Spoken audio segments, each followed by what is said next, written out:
Tere, mina Palle autoringlusest ja tänase video teemaks on autode ost, et video eesmärgiks on öelda kõva häälega välja, et pakkuge julgelt oma autosid ja paar päeva tagasi just oli huvitav lugu, kus üks fänn, mulle ei ole küll neid väga palju, vist 700-800 umbes, aga üks neist võttis ühendust ja ütles, et tal on endal uus auto ammu juba käes ja eelmine on veel alles, et äkki ma tahan ja väga kiirelt saime räägitud ja sain väga hea auto, ühe Volkswagen Passat, hiljem räägin sellest natuke.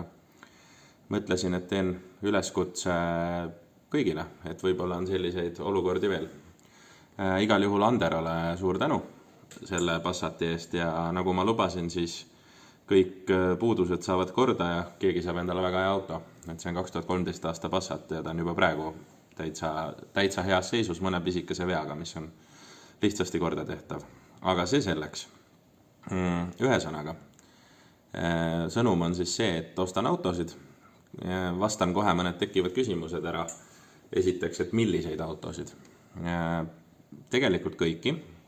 Ma ei ole siiamaani ostnud muid peale B-kategooria selles suhtes, et ma kaubikuid ja veoautosid pigem ei osta, väikekaubikuid võin osta. Ja markide osas ma mingit piiri ette ei pane, küll aga peab arvestama sellega, et kui on mingisugune spetsiifiline mark või mingi keeruliselt müüdav auto, nagu näiteks Alfa Romeo, teatud Jaguarid, Sangyong, teatud Saabid ja nii edasi, siis see peab nagu hinnas peegelduma, sest et need autod ei ole väga lihtsasti müüdavad, et see hind peab olema selline, et teda saab ka realiseerida. Millise hinnaga ma ostan? No hind peab olema selline, et ma ei ütle odav, vastupidi, tegelikult ma tihti saan pakkuda vägagi normaalset hinda, aga hind peab olema selline, et mul on ruumi likvideerida puudused, teha auto paremaks ja pärast teda müüa selliselt, et midagi sealt üle ka jääb, muidu mul ei ole sellel protsessil mõtet. Mis on nii-öelda suurim pluss? Suurim pluss on see, et kui me saame kaubale, siis sinu auto müük võtab aega väga vähe, ehk siis sa saad ta kohe müüdud. Sisuliselt ma viimasel ajal ostan paljusid autosid ka üldse kontrollimata põhjalikult, vaid ma kontrollin neid hiljem, kui see hinnas peegeldub. Ja otsused teen tihti väga kiiresti ära, samamoodi maksmise, ehk siis see protsess on väga kiire.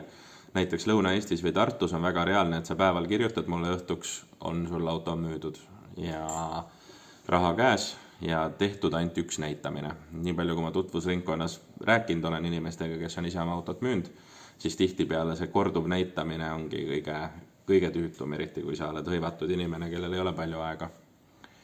Ehk siis minuga saab hästi lihtsalt ja mugavalt ja kiiresti. Mis ma veel omalt poolt luban?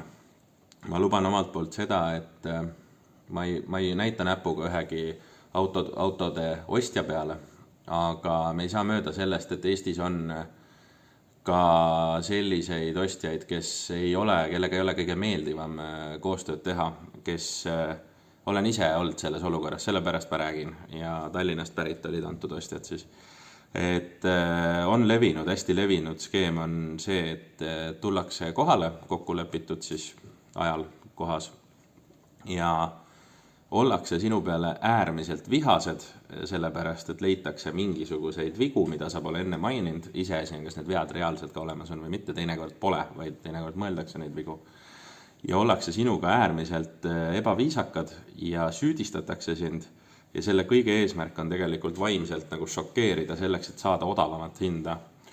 Ma võin garanteerida, et ma seda ei tee ja ma vaatan su autot adekvaatselt, kui ma midagi väidan, siis ma tõestan ka seda väidet ja kui ma ei saa väita, siis ma ei väida. Et kui ma leian mingi vea, siis ma tutvustan sulle seda, näitan, et näe, siin on siuke asi, et kas sa olid kursis.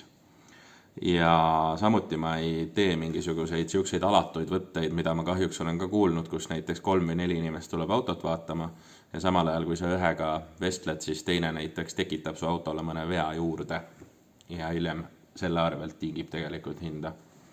Et ka seda on juhtunud. Ma ei ütle, et see on igapäevane igal pool, aga need on lood pärit Eestist, millest üks on siis minu endaga juhtunud mõned aastad tagasi. Mis ma veel mis ma veel ütlen, kui sul on huvi, sul ongi mingi auto pakkuda parasjagu või on su emal või on su vennal või on su isal, mis iganes tuttaval sõbral, siis kirjuta julgelt. Kõige parem, kõige rohkem meeldib, kui sa kirjutad autoringlusele e-maili ehk siis autoringlus@gmail.com või sõnumi 562222992 või Facebookis autoringlusele või Palle Kõlarile, aga helistamisega on niimoodi, et loomulikult sa võid helistada, aga pigem ära tee seda, sest et ma niikuinii tahan näha pilte, ma tahan reknumbrit ja mul niikuinii läheb vastamiseks natuke aega. Et mulle meeldiks kõige rohkem kõik võimalikud kirjalikud variandid ja ma üldiselt vastan suhteliselt kiiresti.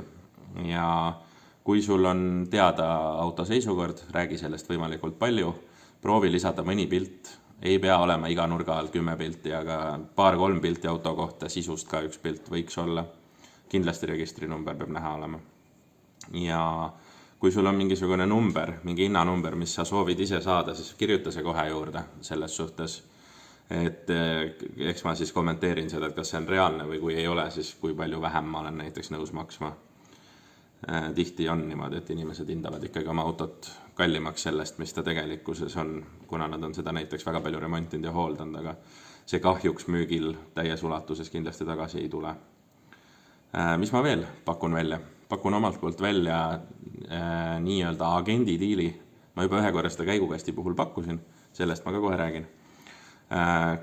Kui sa tood mulle tehingu, nii-öelda, see tehing võib olla pärit kust iganes, aga eeldusel, et see ei ole su enda isiklik auto.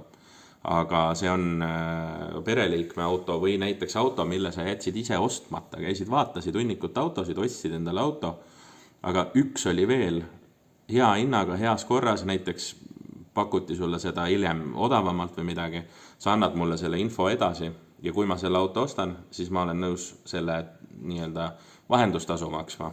Mõtlesin, et see võiks 50 eurot olla. Kui su naabrimehel on hoovis auto, sa tead, et tal on uus auto käes, vana auto on jäänud seisma, 6 aega näiteks seisnud, mine küsida käest, mis teed sellega, paku mulle, jällegi, agendidiil kehtib. Eeldusel, et ma ostan. See tähendab seda, et tingimused peavad olema mõistlikud ja auto seisukord selline, et mul on mõtet teha tast korralik auto. Et teinekord ei ole sellel mõtet, kui auto on väga vana, väga roostes, tehniliselt midagi väga halvasti, siis alati sellel ei ole mõtet. Ühesõnaga, kust iganes sa leiad midagi, mis võiks mulle huvi pakkuda, paku mulle seda, oled nii-öelda vahendaja rollis ja ma olen nõus agenditasu maksma. Käigukasti kohta eelmises videos rääkisin, väike täpsustus lihtsalt kõigile, et kõik kursis oleks. Mul on tulnud üsna mitu kirja erinevate linkidega, ma ei ole veel valikut teinud, sest alles täna veel tuli mulle ka infot selle kohta. Et kui ma valiku ära teen, siis ma kirjutan, kelle kaudu see kontakt tuli ja lubatud 100 euri maksan ka välja. Ja mis veel? Alati on võimalik, rääkides veel need autode ostust, et kui sul ongi näiteks endal mingi auto, mida sa plaanid müüa, sa võid ta ka sisse maksuks tuua. Et kui sa leiad midagi autoringluselt, mis sulle huvi pakub, sa võid oma vana auto tuua mulle sisse maksuks. Viimasel ajal on seda hästi tihti järjest rohkem, et ma ütleks nii, et iga 3 müüdud auto kohta 2 autot tuleb sisse maksuks, aga see on kõik okei, sest et ma saan need samamoodi korda teha ja uuesti maha müüa. Ja siis lõpetuseks veel pidin ütlema, et üks auto tekkis juurde, Anderolt siis. Ja tegu on 2013 aasta Volkswagen Passatiga. Hetkel on tal nipet-näpet vaja teha, üks ABS-i andur, üks poolteljaots, kontrollida mõned asjad veel. Ühesõnaga tehniliselt lihtsad asjad, hooldus ka näiteks ja nii edasi. Et kui kellelgi on huvi selle auto vastu, siis võtke ühendust. Viimasel ajal autod kipuvad minema ära enne, kui kuulutus jõuab üles minna. Ja andke teada, et ta on 2013 aasta, 290 on läbisõit, see läbisõit on õige ja tõestatav. Sisuks on Alcantaraga nahksisu, varustus on väga hea ja musta värvi universaalkerega. Elektriline konks on veel ka ja igatepidi väga viisakas asi, et kui kellelgi selle vastu huvi on, andke teada mulle, kirjutage näiteks, veelistage. Aga praeguseks kõik ja ootan huviga igasuguseid ostupakkumisi või siis nii-öelda müügipakkumisi. Head aega!